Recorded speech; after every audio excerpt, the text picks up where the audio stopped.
Austatud Jaan Tõnissoni seltsi esindajad, head rahvuskaaslased. Selle tunnustuse vastuvõtmine on mulle suur au, aga ka selge vastutus.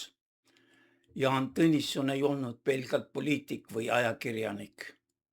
Ta oli vaimuhoiak. Ta uskus, et vaim on, mis elustab.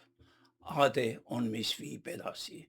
See ei olnud talle loosung, vaid see oli tööjuhend rahvale, kes peab püsima ka siis, kui olud on ebasoodsad ja tuul näeb vinguvad vaid valust. Ma usun, et võin kinnitada sadade tuhandete rahvuskaaslaste nimel, kes elavad üle lahe Soomes, ookeanite taga Torontos, New Yorgis või Canberras ja kindlasti ka Kesk-Florida Eesti seltsi nimel, kuhu ma kuulun.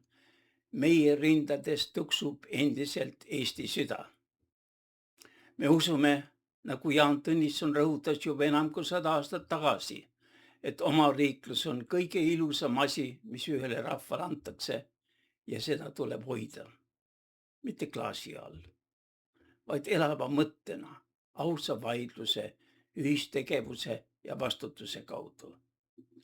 Tema 1893. aastal sõnastatud poeetilises nägemuses hakkas päike paistma armsamalt ja tuul jutustas kaasikule, et elu ärkab ja õied puhkevad. See oli lootuse keel, kuid mitte naiivse lootuse. See oli teadmine, et püsimine nõuab pingutust.